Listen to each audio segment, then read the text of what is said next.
Bonjour Audrey Racine. Bonjour Raphaël. Notre tour du monde nous emmène en Côte d'Ivoire pour évoquer ces pluies exceptionnelles. Elles ont fait au moins 24 morts en 10 jours dans la métropole d'Abidjan. Oui, on va essayer de comprendre ce qui s'est réellement passé. C'est le mois de juin, donc c'est le mois où il pleut le plus dans l'année en Côte d'Ivoire. Jusque-là, rien de très normal, mais là, ce qui est tout à fait anormal, c'est le volume des précipitations. Selon l'agence météorologique ivoirienne Sodexam, il est tombé au tout début de cet épisode de pluie qui dure donc la saison des pluies 3 mois. Il y a donc 10 jours, depuis 10 jours, 4 fois le volume normal des précipitations en cette saison. En un peu plus d'une semaine sont tombés un quart des pluies attendues sur ces 3 mois de la saison des pluies, donc mai, juin, juillet.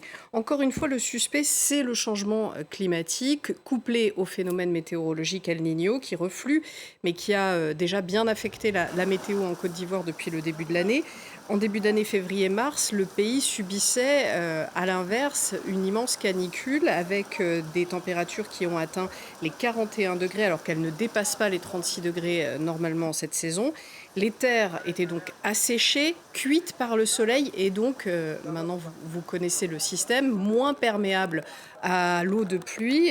Lorsque ces pluies elles sont arrivées, elles ont été moins absorbées, elles ont glissé sur les sols et elles ont donc provoqué plus facilement ces inondations catastrophiques. Vous comprenez comment l'alternance de ces deux épisodes a contribué à cette catastrophe. Il y a aussi un problème d'adaptation de la métropole d'Abidjan à ce risque. Oui, tout à fait. Depuis 2018, chaque mois de juin, il y a des inondations catastrophiques et souvent des morts.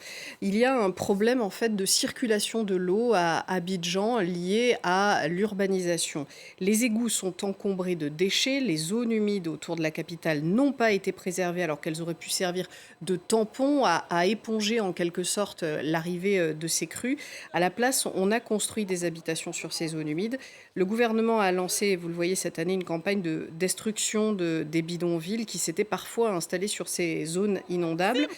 Mais des immeubles, des villas cossues ont aussi été construits sans respecter les règles de l'urbanisme. Dans le quartier chic de Cocody, la pression immobilière est telle que toute prudence a été abandonnée. Et aujourd'hui, c'est la commune la plus inondée de l'agglomération d'Abidjan.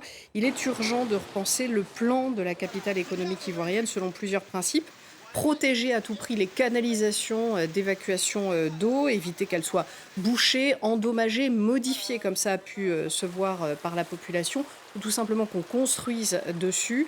Préserver également les espaces verts, les zones humides, comme je vous l'ai dit, qui servent à freiner les inondations. Et surtout, faire réaliser des expertises avant toute nouvelle construction pour s'assurer que celle-ci est sans danger. Parce que, on l'a peut-être vu tout à l'heure sur les images, mais il y a eu 2 immeubles qui se sont effondrés. Le sol de la ville s'est tout simplement dérobé sous les fondations de ces immeubles. On en a un peu parlé, mais la Côte d'Ivoire est très fragile face au changement climatique.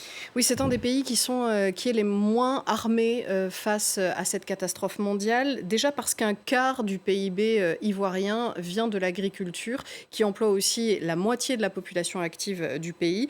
Or, c'est aussi le secteur qui est le plus vulnérable face au changement climatique.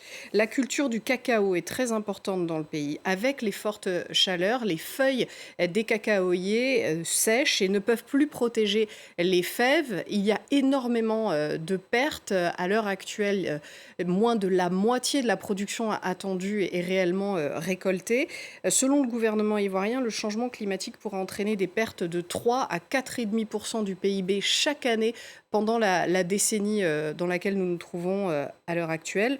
Le continent africain s'est déjà réchauffé de 1,4 degré, alors que la moyenne mondiale, c'est 1,1 degré, donc il se réchauffe plus vite.